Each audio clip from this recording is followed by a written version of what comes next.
hari ini saya mau sharing beberapa hal. Salah satunya tentang ini. Kenapa saya menyanyikan lagu-lagu ini? Karena ini bukan soal kesaksian saya. Ya, mungkin saudara bilang, ternyata yang bikin lagunya itu orangnya seperti ini. Ya kan, tidak apa-apa saudara. Itu udah nasib saya, ya kan. Yang penting upah kita besar di sorga, ya kan. Karena banyak orang yang kira gitu kan. Yang bikin lagunya bukan sini ya, bukan yang nyanyinya ya. Ya malah dia yang bilang ya itu Bro Peter yang tahu ya. Dikira lagunya itu hamba Tuhan itu. Ya, karena dia mengakunya penciptanya demikian. Itulah hidup, ya kan. Tetapi buat saya yang penting ini. Ini kenyataan kita semua, bukan kenyataan hidup saya. Bahwa kita sudah lakukan yang baik. Saudara selama ini sudah lakukan yang baik. Tapi ada kenyataannya. Apa? Tidak semua orang tahu. Ya kan? Kita sudah lakukan yang baik tapi gak semua orang tahu. Kita sudah lakukan yang baik. Dan yang tahu pun belum tentu terima kasih sama kita. Kita sudah lakukan yang baik, belum tentu orang ingat jasa kita. Paling ingat sehari 2 hari habis itu lupa.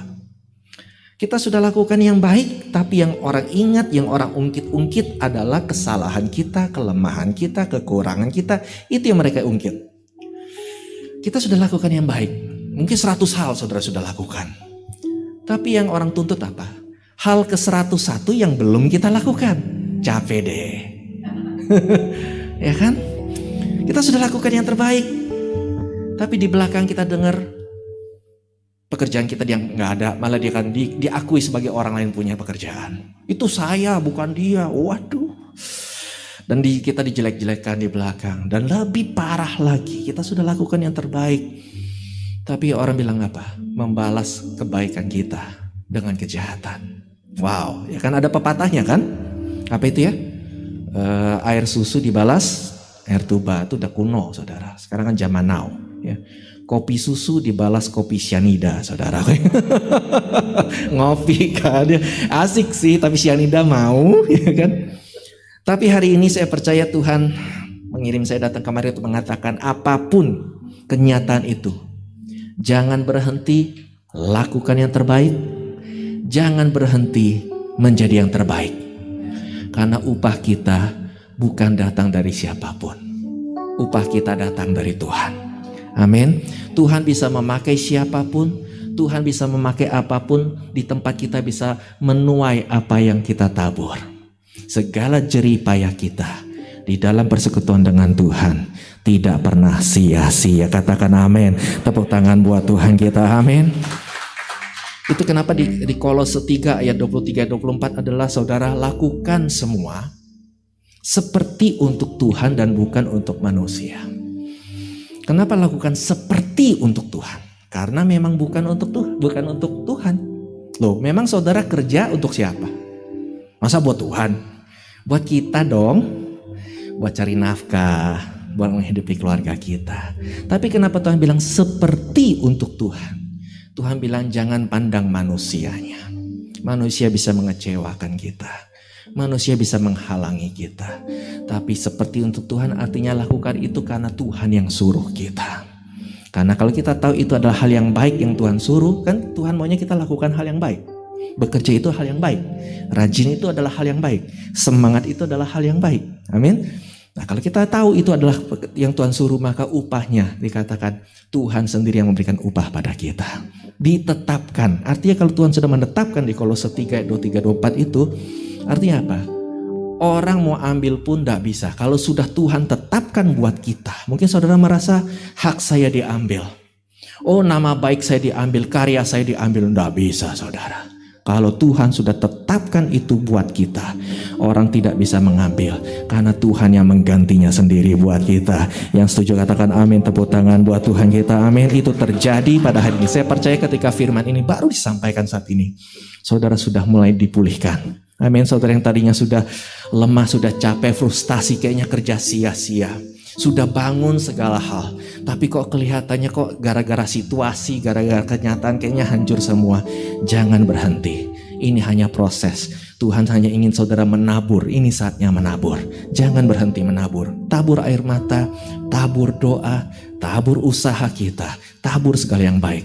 Pada saatnya kita akan menuai. Amin. Itu kenapa saya mau ajak kita kembali pada hakikat kita. Ya, ketika Tuhan memanggil kita hamba. Seringkali banyak orang mengartikannya begini, oh kita bukan siapa-siapa, kita nggak ada artinya, kita ini cuma budaknya Tuhan. Mungkin di perjanjian lama itu benar, itu pun mungkin. Karena kalau kita bahas Tuhan sebenarnya nggak mau, dia selalu mencitrakan ini sebagai Bapa buat umat Israel. Yang nolak itu umat Israelnya. Karena mereka berpikir gini, yang namanya Tuhan mestinya gede dong, mestinya serem dong, mestinya menakutkan. Masa jadi Bapa? Jadi yang menolak mereka sebetulnya Tuhan bilang, aku membawa kamu keluar dari Mesir seperti Bapa membawa anak-anaknya. Tapi di zaman perjanjian lama juga ada tokoh yang namanya Daud, yang dia ketika mendengar Tuhan itu adalah Bapaknya, dia menyambut dan berkata, seperti Bapa sayang anaknya, demikianlah engkau mengasihi aku. Disambut sama dia. Jadi bukan salah Tuhannya, salah kitanya. Kita yang menolak keintiman dari Tuhan. Jadi sehingga saya nggak tahu ide dari mana banyak orang berkata, oh saya ini hamba bukan siapa-siapa. No, kita adalah anak-anak Tuhan. Amin. Tetapi kenapa Tuhan mau kita punya hati sebagai hamba? Karena kalau kita melayani dengan hati sebagai anak sering kecewa. Karena namanya anak minta diistimewakan. Iya gak sih? Namanya juga anak ya kan? Kalau kita bekerja sebagai anak di tempat kerja kita merasa harus diistimewakan, dia harus didahulukan, diprioritaskan. Itu yang membuat kita lemah. Tuhan mau kita punya hati sebagai hamba. Artinya apa? Rendah hati, simple. Rendah hati aja. Lakukan dong. Tuhan Yesus aja menunjukkan dia rendah hati ketika dia mencuci kaki. Saya bukan soal mencuci kakinya, saya lihat kan secara simbolik mencuci kaki. Sebetulnya bukan itu maksudnya. Maksudnya itu pekerjaan terendah. Seorang tidak pantas, seorang yang penting nggak pantas cuci kaki orang lain. Jadi seakan-akan kalau sekarang apa? Mungkin bukan cuci kaki, apa ya, nyapu. Nyapu, siapa saya? Mungkin kita bilang cuci piring, enggak banget deh ya. Nah itu maksudnya. Ketika kita mulai disuruh melayani di tempat yang cuma asyir salaman. Salaman aja ngapain mesti saya? Sekarang mau salaman juga mahal loh. Ya kan? Ternyata hal kecil pun penting loh. Sekarang mau salaman aja mikir orangnya. Mau gak mau seperti apa, emoji aja. Ya semuanya. Ya kan? Tidak ada pekerjaan yang tidak penting. Saya pun melayani dimulai dari hal yang gak penting. Di gereja saya membuat lagu itu waktu itu dinyanyikan kapan? Cuma waktu kolekte. Kan lagunya masih zaman itu, bila cobaan dan sebagainya, kan masih zaman lagu buku kan. Mana ada seorang pencipta lagu dihargai kalau begitu. Dianggap, siapa kamu? Yang itu kan sudah mati loh. Dalam hati saya, kamu mesti mati dulu baru melayani. Ya kan, ini karya kan sudah mati. Wah, orangnya sudah mati artinya sah nih. Sudah setia. Kamu kan belum jelas setia apa enggak. Ya ampun, kalau melayani tunggu mati dulu mah kesian amat kita ya kan. Tapi ya udah, tapi kapan sih dikasih melayani? Cuma waktu kolekte. Karena kolekte vokal group, dulu vokal group, sekarang apa ya? Boys band kali ya. Ya beda istilah doang ya kan. Nah, tapi di situ saya main dengan sukacita, dikasih kesempatan melayani, seneng aja. Tapi firman Tuhan berlaku, barang siapa setia dalam perkara kecil, Tuhan berikan tanggung jawab yang besar. Amin. Saudara yang merasa sedang seperti dibully melakukan hal yang enggak penting, hal yang remeh, saudara lakukan dengan setia selama itu baik. Amin. Nanti kita lihat Daud. Tadi kan worship leadersnya berkata doa. Kita lihat Daud sekarang, itu betul. Tapi mari kita lihat yang lebih ekstrim. Daud tidak pernah doa minta jadi raja. Enggak pernah. Dia puas jadi gembala kecil walaupun itu pekerjaan remeh. Dia puas jadi gembala kecil. Dia bersyukur, dia senang. Mungkin dipikir kalau orang tua saya mau saya begini, ya udah, saya jalanin. Tetapi Tuhan yang gak rela kapasitas Daud yang besar itu tetap di bawah. Kalau saudara punya kapasitas setia, tanpa saudara berdoa minta diangkat pun, Tuhan sedang membentuk saudara untuk menjadi kepala dan bukan ekor. Tepuk tangan buat Tuhan, amin. Saudara akan diangkat statusnya, bukan diangkat secara jabatan, tapi status saudara. Saudara diperhitungkan, saudara dipercaya, saudara diandalkan. Nah itulah yang namanya pembentukannya, namanya penderitaan. Jadi ketika Tuhan mengizinkan penderitaan, bukan Tuhan bilang loh, aku kan Tuhan menderita, masa kamu umat gak mau menderita, gak solider. Bukan itu, Tuhan gak seiseng itu saudara. Kita sudah kenal Tuhan sebagai Bapa kita. Kadang-kadang saya juga dengar orang bilang gini, Tuhan mau kamu menderita. Oh begitu ya, jadi saya menderita itu karena Tuhan yang mau saya menderita. Iya, jadi pasrah aja. Loh bukan itu maksudnya Tuhan. Tadi kan si worship leader juga mengumpamakan diri sebagai Bapa, makanya saya senang. Kita sering lupa Tuhan itu Bapa kita. Oke, sekarang kita sebagai Bapa, anggaplah kita Bapa yang gak berpendidikan, Bapa yang gajinya kecil, Bapa yang loser, ya pecundang kita, memang kita kalah. Apakah hanya gara-gara kita menderita kita di bawah, lalu kita tuntut anak kita juga menderita seperti kita? Bapak ini gak sekolah, kamu juga gak usah sekolah. Bapak ini pemulung, kamu harus jadi pemulung dong. Masa kamu sarjana, malu dong bapak kamu. Apa begitu? Bapak yang normal pasti pengen apa? Biar bapak miskin, kamu sekolah harus pintar. Bapak boleh bodoh, kamu harus dapat beasiswa. Kamu harus sukses, kamu harus berhasil. Betul gak? Itu bapak yang normal loh. Apalagi Tuhan Bapa kita di sorga. Masa dia mau kita menderita? Tapi Tuhan menderita untuk menunjukkan apa? Supaya kita pun kuat dalam penderitaan kita. Tuhan pun ujung penderitanya selalu menderita gak Tuhan? Tuhan Yesus selalu menderita gak? Dapat mahkota kan? Ujungnya kan? Tubuh kemuliaan. Artinya apa? Penderitaanmu cuma proses supaya mempersiapkanmu, membuat engkau lebih bijak, membuat engkau lebih dewasa, membuat engkau lebih siap untuk menjadi pemenang. Yang merasa sedang dibentuk Tuhan, katakan amin. Tepuk tangan terima kasih sama Tuhan, amin. Jangan berontak. Mungkin kita pikir kita berontak lalu Tuhan gimana? Enggak, Tuhan selalu mengasihi kita. Kita lari dari Tuhan pun dia tetap mengasihi kita. Anak yang terhilang pun kabur, tetap Tuhan balik. Tuhan gak bilang gini, udah susah aja berbalik. Gak ada kan?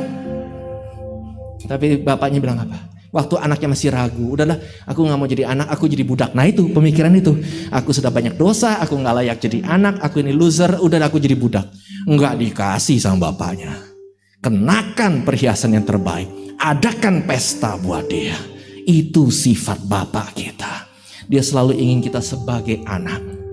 Sebab itu hati sebagai hamba itu coba bicara, yuk rendah hati. Orang boleh anggap kita rendah, enggak apa-apa, saya ini anak Tuhan kok. One day Tuhan akan angkat saya di tempat yang semestinya. Amin. Kita angkat lagu ini yuk, minta C. Inilah yang ku punya, hati sebagai hamba yang mau taat dan setia padamu Bapa. Kemanapun ku bawa, hati yang menyembah dalam roh dan kebenaran sampai selamanya. Yang mau melayani dengan hati sebagai hamba, katakan inilah yang ku punya, hati sebagai hamba yang mau taat dan setia padamu Bapa. Kemanapun ku bawa, hati yang menyembah dalam roh dan kebenaran sampai selamanya. Amin. Sudah punya hati sebagai hamba? Sudah siap lakukan yang terbaik besok? Karena Tuhan pasti akan menyertai engkau. Amin. Tetapi ketika Tuhan mengutus kita di melayani tempat kerja, Tuhan gak cuma bilang gini, ayo pergi, aku mau lihat siapa yang jago, siapa yang hebat anakku, yang gak jadi batu sandungan. Itu bukan sifat Tuhan kita. Ketika Tuhan Yesus mengutus murid-muridnya pergi, malah sebetulnya pasti kalau secara logika, murid-muridnya mau pergi duluan. Kenapa? Yesus bangkit. Saudara, kalau saudara sudah tahu katakan hal yang benar, orang gak percaya, terbukti, ibaratnya panas gak gitu. Bener kan kata gue juga apa kan terjadi tuh, ya kan? Pasti muridnya ketika Yesus bangkit langsung, wow kita pergi, kita ngomong tuh guru kita bangkit tuh, mana tuh yang bilang ya, mana tuh kaum Farisi yang bilang Yesus gak bangkit nih orangnya. Tahu gak siapa yang nahan mereka? Tuhan Yesus sendiri. Jangan dulu. Loh kok jangan Tuhan? Kamu belum punya kuasa Roh Kudus. Tunggu dulu. Ketika Tuhan sudah melengkapi dengan Roh Kudus, ketika mereka pergi, ada kuasa Tuhan menyertai mereka. Ketika Tuhan seperti sedang menahan kita pengen lakukan ini, kita pengen lakukan itu, kita pengen begini, tapi sekarang ditahan dulu. Bukan Tuhan gak senang, dia senang. Tapi dia sedang menahan kita sampai semuanya Tuhan persiapkan buat kita. Tuhan penuhi kita dengan Roh Kudus, Tuhan siapkan kita pada saat kita keluar, urapannya nyata dalam kehidupan kita. Amin, itu yang saya alami. Saya selama melayani di gereja, oke, kelihatannya gak jadi apa-apa. Tiba-tiba Tuhan suruh kirim ke rekaman, album rekaman. Untuk Tuhan bilang, ini tanggung jawab yang kuberikan padamu, lebih besar dari sekedar gereja ini. Oke, saya taat. Tahun pertama saya kirim, belum keluar, masih semangat. Iya dong. Tahun kedua masih beriman. Tahun ketiga mulai mikir, salah kali ya, bukan suara Tuhan kayaknya, ini emosi doang kali. Tahun keempat, tahun kelima, tahun keenam, wah pasti sudah nyerah. Ya kan, biarpun lagunya ku tak akan menyerah, pasti udah nyerah, saudara. Ya kan? Tetapi saya tetap taat, kenapa? Karena Tuhan terus menguatkan. Dia terus menguatkan. Tuhan berkata, lakukan seperti untuk Tuhan, bukan untuk manusia. Artinya apa? Kalau kamu taat, saudara tahu nggak? Seringkali kita mengira kita ini dapat upah dari Tuhan waktu sudah berhasil. Kita cari jiwa, ya sudah dapat, dapat upah. Bukan. Upah dari Tuhan itu waktu kita taat, kita lakukan. Gagal berhasil itu Roh Kudus yang tentukan. Waktu kita taat aja, upah sudah Tuhan berikan buat kita. Orang dunia bisa bilang gabut lu, bukan gabut, enak aja ya kan. Tapi Tuhan menghargai hati kita. Ketaatan itu yang Tuhan lihat. Ketika Abraham taat mempersembahkan Ishak, bukan persembahan yang Tuhan perhitungkan. Ketaatan Abraham, ya kenyataan itu bukan Ishak dia persembahkan, domba yang Tuhan sediakan, ya kan? Tapi buat Tuhan adalah ketaatannya. Waktu kamu mau, saya taat aja. Oke, saya bikin lagu terus bikin. Terus untuk apa? Nggak tahu, saya terus bikin. Sampai tahun ke-7 keluarlah lagu Tinggikan Dirimu itu. Dan langsung jadi berkat. Apa artinya? Akhirnya setelah taat, setelah dihitung-hitung lagunya. Nah ini saya punya saksi kebetulan ini Bro Peter, saya percaya itu juga rencana Tuhan. Ya waktu itu wartawan senior ya, tanya, berapa lagu kamu? Waktu itu berapa tahun yang lalu masih 2000. Lalu wartawan senior, ini wartawan bukan wartawan rohani, wartawan sekuler itu ya. Wartawan betul musik ya. Dia berkata, Pak, masuk muri Pak. Bapak sudah pantas masuk muri. Kenapa? Ternyata lagu terbanyak itu diciptakan oleh Titi Puspa 750 lagu. Ada yang lebih banyak ada, tapi secara grup, Kus Plus ya 1500 lagu. Ternyata lagu yang Tuhan berikan buat saya, orang yang gak bisa main musik, gak bisa apa-apa, 2000 lagu. Tapi itu dulu, sekarang sudah 5000 lagu. Semua karena Tuhan. Ketika Tuhan suruh kita lakukan, tidak ada untuk kepentingan Tuhan. Seringkali hal yang membuat kita terintimidasi, terhasut oleh iblis, ngapain lu ke gereja? Ngapain lu lakukan ini? Ngapain lu pelayanan? Ngapain lu rajin? Gaji lu kecil. Ngapain lu ke gereja? Orangnya juga cuek sama lu. Emang sakit di jenggot dan sebagainya, suara iblis bisa aja. Tapi ketika kita tahu tujuan kita lakukan itu untuk kita, tidak ada kepentingan buat Tuhan. Saudara taat nggak taat, sorga tetap sorga. Sorga tetap pesta. Tapi ketika Tuhan perintahkan itu buat kita. Kalau kita ngerti itu, saudara gak akan merasa sia-sia taat sama Tuhan. Karena itu demi kebaikan kita. Dan saya alami. Jadi yang saya ceritakan ini separuh kesaksian, separuh khotbah, bahkan ini edisi perkenalan. Ya kan? Nah, waktu itu ketika sudah 5000 lagu, kok bisa? Orang nanya kan, kok bisa? Ya simple. Dari dulu saya cuma taat, Tuhan suruh bikin-bikin. Kepake gak kepake itu bukan urusan saya. Yang penting saya sudah taat lakukan. Dan saya percaya hari ini Tuhan juga mau lakukan hal yang sama terhadap saudara. Dia sedang mempersiapkan mahkota-mahkota satu-satu. Jadi saudara mulai persiapkan hati untuk bilang sama Tuhan, Tuhan, Engkau sudah menciptakan aku, Engkau sudah melahirbarukan aku, Engkau sudah mengumpulkan aku. Aku percaya ada rencana besar yang Tuhan berikan dalam hidupku. Amin. Lakukan semuanya dengan hal itu. Maka hal yang biasa pun saudara akan menjadi dampak luar biasa. Amin. Nah itu sekian dari kesaksian. Tapi hari ini kita akan bahas juga tema yang tidak kalah penting. Yang tujuan kenapa saya dipanggil adalah supaya saudara menjadi penyembah yang mengalami kuasa Tuhan. Amin. Mau alami kuasa Tuhan? Ayo kita buka firman Tuhan.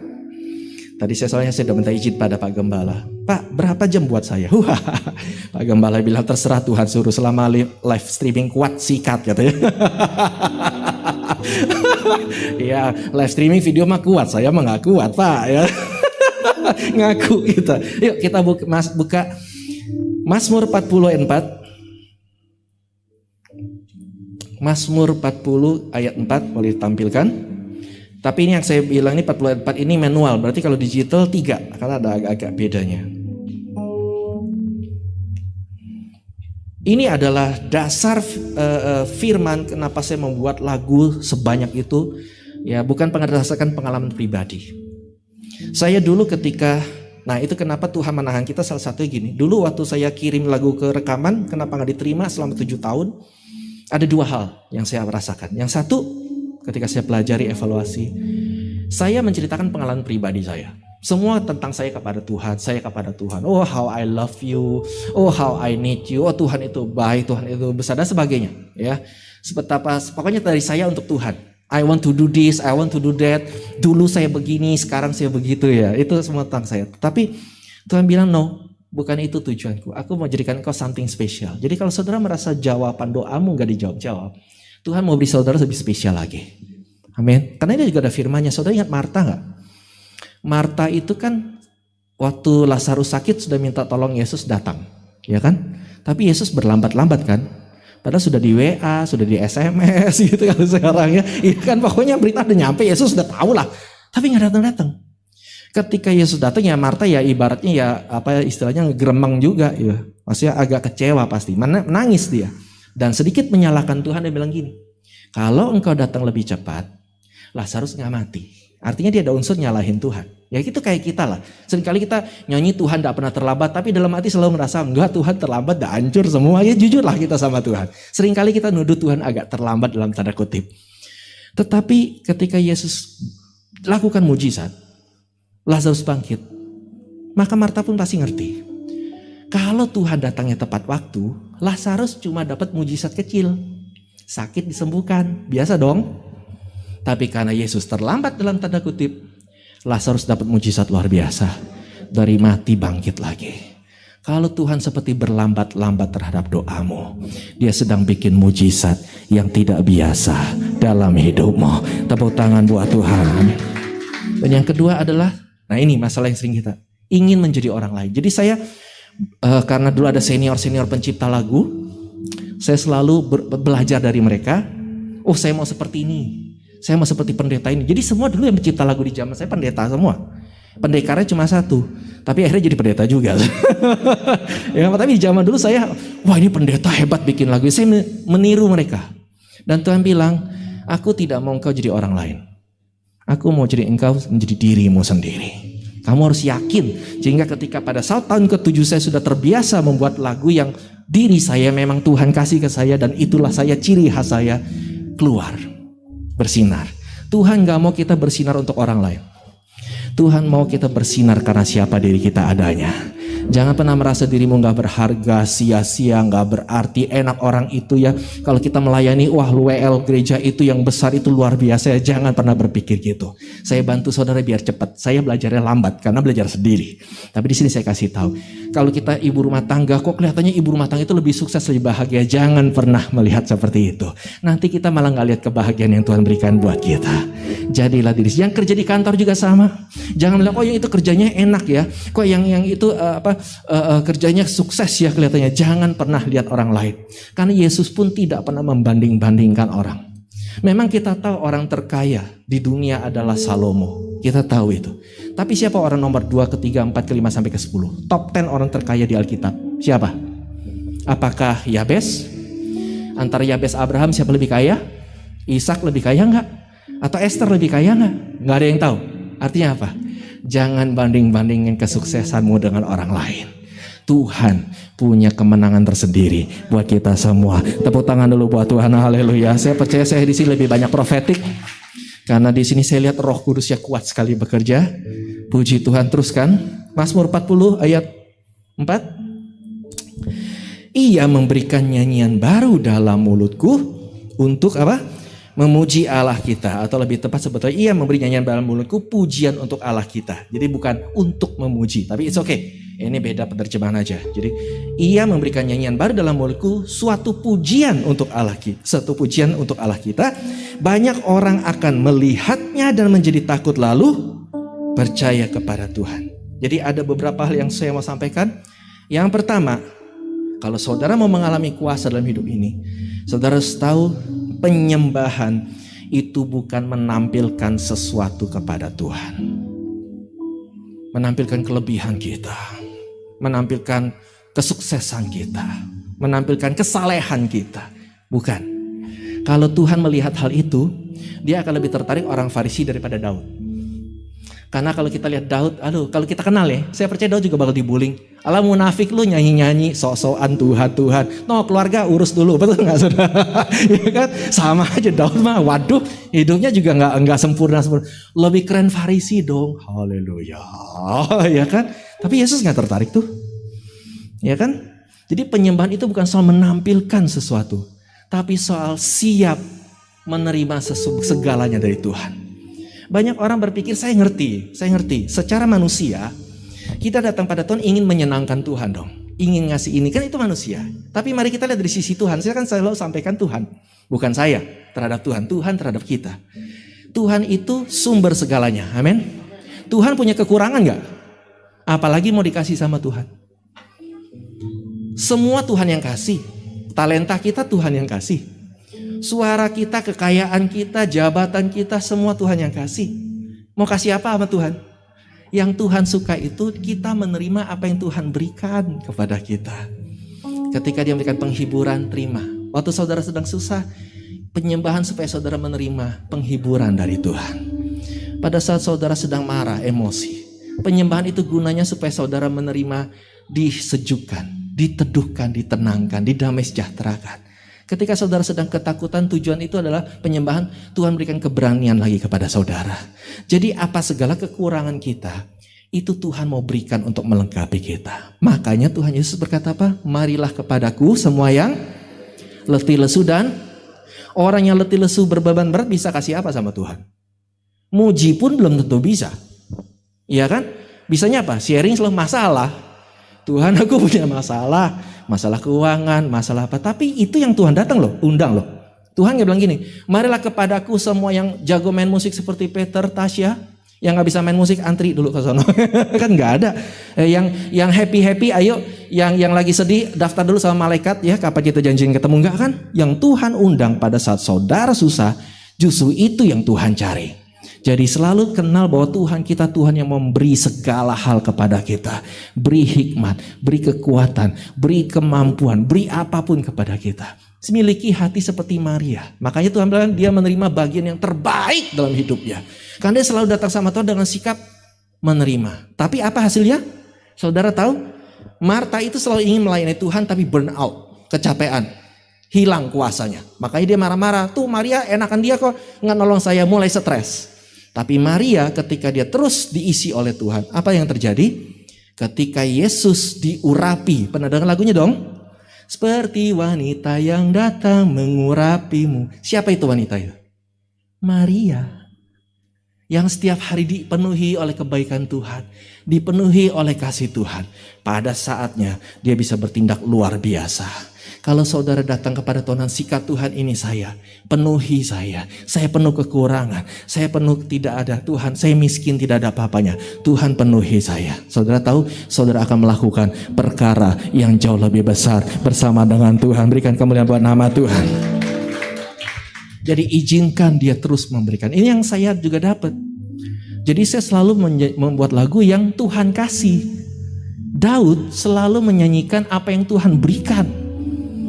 Ketika Daud susah, dia berkata, singa muda bisa kelaparan, tetapi orang yang mencari Tuhan tidak ada kekurangan hal yang baik. Ketika Daud sedang tidak ada yang nolong dia sendirian, dia bilang apa? Aku melayangkan mata ke gunung-gunung. Dari manakah pertolonganku? Pertolonganku datang dari Tuhan yang menciptakan langit dan bumi. Ketika Daud sedang dikejar-kejar oleh Raja Saul, tiap pagi dia bangun, dia nggak nyanyi gini, aku tak sanggup lagi, dia nggak nyanyi begitu. Padahal lebih cocok ya. Kalau secara film lebih cocok sih memang. Ya orang lagi dikejar-kejar mau dibunuh, capek dong, ya kan? Lo dikejar utang aja stres lo, apalagi dikejar mau dibunuh, saudara, kan? Maka tapi dia apa? Hari ini hari yang telah dijadikan Tuhan, mari kita bersuka. Dia bilang hari ini bukan hari yang buat saya malang, bukan hari saya meratapi, saya sesali, no. Hari ini adalah hari saya syukuri. Ada kebaikan Tuhan, ada kemurahan Tuhan, ada mercy of God dinyatakan. Amin. Itu sikap penyembah yang intim sama Tuhan. Jadi kalau saudara sudah tahu gitu, saudara tiap pagi tidak akan bilang gini, aduh pagi-pagi sudah urusin suami, urusin anak, urusin apa, urusin Tuhan lagi. Saudara gak akan, memang kenyataan kita begitu kok. Karena kita selalu merasa Tuhan menuntut. Ayo datang sama aku, mau diberkati gak? Bukan, saudara tahu, justru Tuhan mau kita pagi-pagi datang supaya kita menerima kekuatan. Sehingga apapun kemungkinan hari yang saudara hadapi besok nih Senin, saudara sudah siap. Nggak pakai galau lagi. Kenapa? Saudara dipersiapkan Tuhan dari pagi.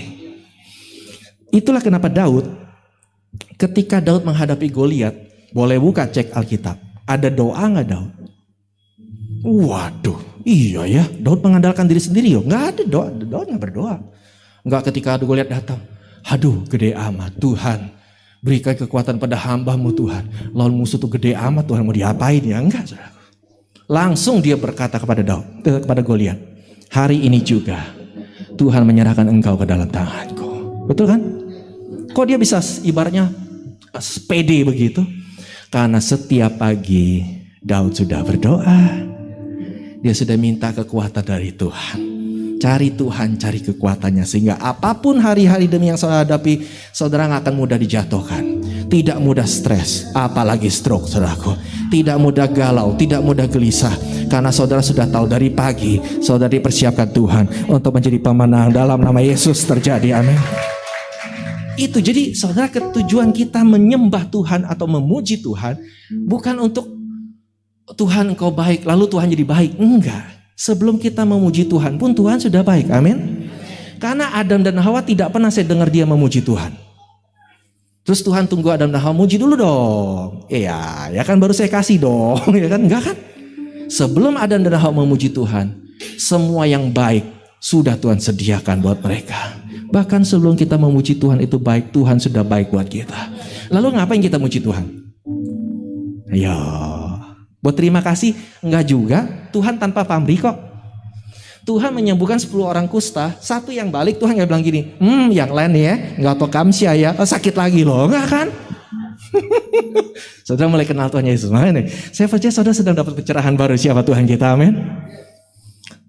Banyak kita beribadah jadi serasa seperti rutinitas agama yang menjemukan, melelahkan, karena kita merasa untuk Tuhan, terbalik semua buat kita. Lalu kenapa kita memuji Tuhan? Tuhan itu baik. Untuk ingetin kita bahwa Tuhan itu baik. Kenapa? Karena kita yang sering lihat dunia itu gak baik buat kita. Orang sering gak baik buat saudara, betul kan? Itu kenapa kita bilang Tuhan itu baik, sehingga kita ingat, walaupun dunia boleh gak baik, saya punya Tuhan yang baik. Itu sifatnya penyembahan seorang Daud. Dia kenal betul siapa Tuhannya. Makanya dia berbeda dengan umat Israel yang lain di zaman perjanjian lama. Itu yang saya bersyukur ketika saya belajar menyembah Tuhan. Tuhan suruh belajar dari Daud. Ketika saya belajar di sana, pemahaman pengenalan saya akan Tuhan itu mempengaruhi iman orang lain. Mari kita lihat. Dikatakan banyak orang akan melihatnya dan menjadi takut. Ada yang aneh enggak? Ada dong. Lagu itu didengar, dilihat. Dengar ya. Kan dulu belum ada YouTube. Mau ngeliat apaan? Karena ini yang mereka lihat. Mari kita buka firman Tuhan di depan di setelahnya ayat 6. Banyaklah yang telah kau lakukan ya Tuhan Allahku. Perbuatan-perbuatanmu yang ajaib dan maksudmu untuk siapa? Untuk kami, untuk kita, bukan buat Tuhan. Jadi jangan selalu pikir saya nyembah untuk memuliakan Tuhan, semua untuk Tuhan. Tuhan gak butuh apa-apa dari kita. Tuhan butuh kita. Banyak orang bilang bahkan Tuhan bersemayam di atas. Itu betul. Cuma kurang sedikit. Ada yang bisa lebih lengkapi? Tuhan bersemayam di atas. Ada lagunya kan? Tuhan Allah kita bertata atas pujian umatnya. Tuhan gak care sama pujiannya. Tuhan care sama umatnya. Amin. Kenapa Tuhan senang kita memuji Tuhan? Karena Tuhan senang daripada kita ngomel, kita ngeluh. Gak akan ada hal yang baik dalam hidup kita. Saat kita memuji Tuhan, kuasanya dinyatakan buat hidup kita. Itu yang namanya menyenangkan Tuhan tuh itu, saudaraku. Bukannya saudara harus Tuhan lagi kita nyanyi, Tuhan nilai. Oh, kamu 6. Kamu 7, yang ini ada vibranya 8, ya kan? Yang ini pakai joget-joget, yuk pakai angkat tangan, pakai apa? Oh 9, enggak saudara, bukan itu yang Tuhan lihat. Yang Tuhan senang adalah ketika kita menyembah Dia, kita dikuatkan, kita disembuhkan, kita dipulihkan, kita disemangatkan. Itu yang Tuhan senang. Jadi enjoy Tuhan. Saudara, sudah kita lagi mengalami, oh gini toh, kalau nanti masa antikris bakal susah ke ibadah. Nikmati, enjoy ibadahmu selagi bisa. Nikmati full, sehingga saudara gak sia-sia datang ke tempat ini. Saudara mendapatkan sebanyak-banyaknya yang lapar dan haus akan Tuhan. Wong Tuhan sendiri sudah nyatakan, aku ini roti. Roti itu buat diapain sih? Dimakan kan? Makanlah Yesus sebanyak-banyaknya saudara. Nikmati kasihnya, nikmati hadiratnya, nikmati kekuatannya. Supaya kita kuat menghadapi hidup. Itu tujuan pujian, itu Daud tahu. Banyak orang melihatnya kenapa? Efek ketika saudara memuji Tuhan. Dunia gak tahu saudara ngapain loh di sini. Dunia sekitar besok saudara kerja, emang dia tahu kita ngapain? Kecuali saudara suruh nonton link. Belum tentu juga dia mau.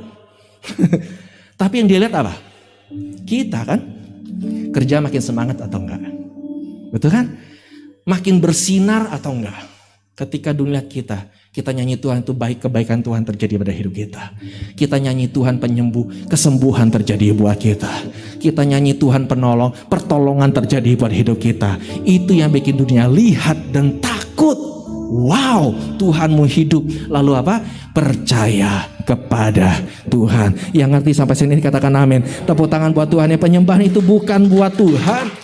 Ternyata penyembahan itu buat kita. Kalau kita ngerti ini, maka penyembahan itu indah sekali. Dan yang terakhir adalah, gimana caranya sekarang? Ya dong? Banyak orang mengira caranya adalah do this, angkat tangan harus tegas segala macam. Saya mau katakan, kita lihat perempuan Samaria. Tuhan bicara di perjanjian baru tentang penyembahan, penyembah dalam roh dan kebenaran, bukan ke orang hebat loh, tapi ke perempuan Samaria. Ada 3 kesalahan dia. Apa? Sebagai status Samaria sudah salah. Samaria itu berontak sama Tuhan. Itu kerajaan Israel. Itu ibu kota kerajaan Israel yang berontak sama Tuhan. Bukan Yehuda, Israel. Sedikit belajar Alkitab ya. Yang kedua kesalahannya mereka apa? Menyembah Tuhan tidak di Yerusalem. Menyembah di Gerizim. Suka-sukanya dewe. Uang Tuhan bilang di Yerusalem, dia Gerizim. Gak mau, saya maunya Gerizim, mau apa lo? Ayo. Yang ketiga, perempuannya juga salah. Karena bukan perempuan yang baik-baik. Betul? Banyak masalah. Tapi Tuhan dengan segala triple masalah dosa orang ini tetap bicara penyembahan kepada dia. Apa yang layak ditampilkan oleh perempuan seperti itu. Tapi toh Tuhan bicara penyembahan sama dia.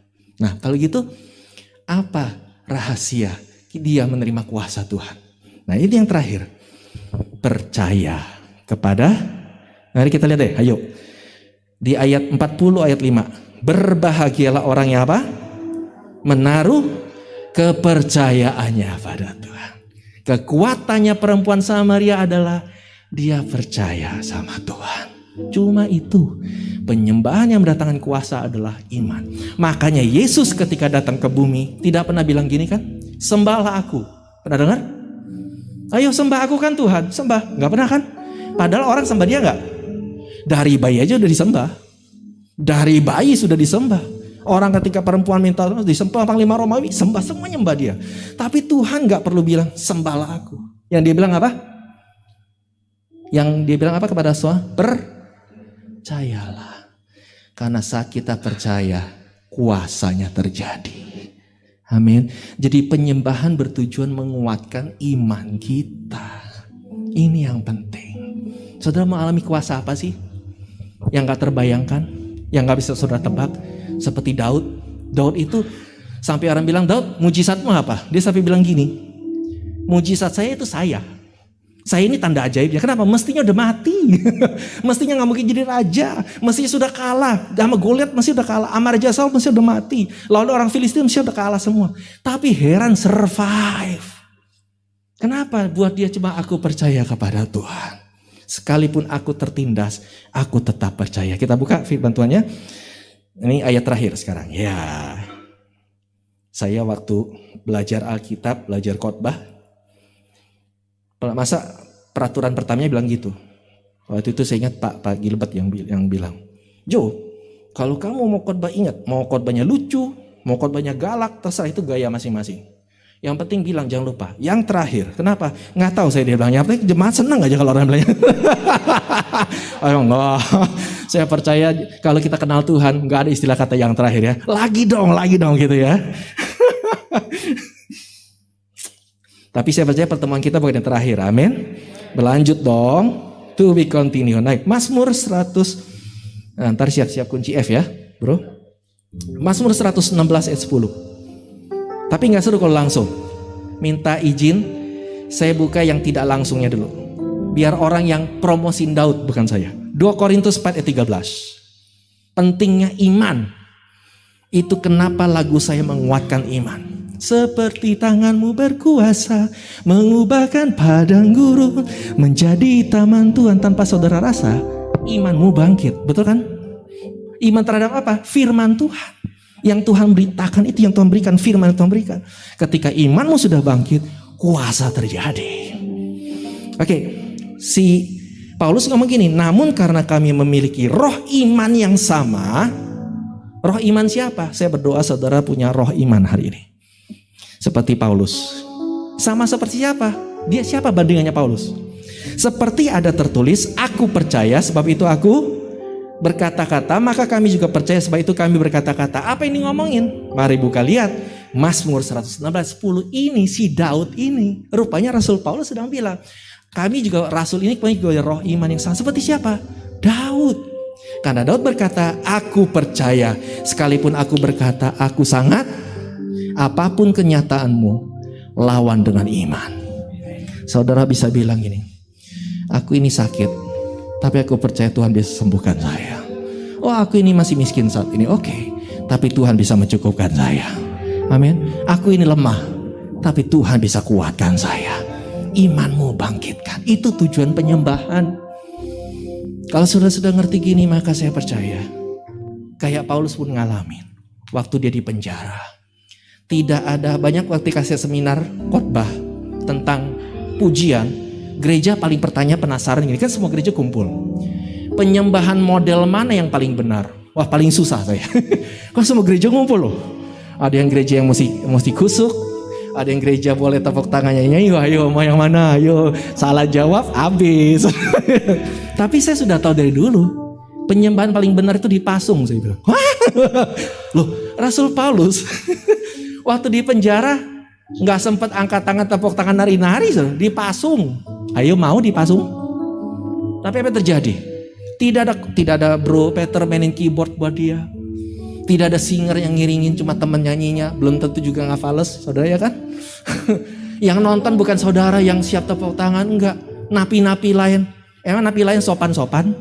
Kita aja ketemu kita lagi nyanyi haleluya, cie pendeta yang sebelah kita orang baik loh. Apalagi napi. Nyanyi nih ya, iye. Tapi ketika mereka angkat pujian, apa yang terjadi? Pintu terbuka, penjara terbuka. Apa artinya? Saudara mungkin sedang terpasung oleh situasi. Tetap iman memuji Tuhan. Apa yang terjadi? Maka segala pasungmu akan terbuka. Segala yang memenjara engkau, penjara ekonomi, penjara penyakit, penjara intimidasi akan terbuka. Engkau akan mengalami mujizat itu nyata dalam hidupmu. Tepuk tangan buat Tuhan. Ayo kita bagi bersama-sama, haleluya.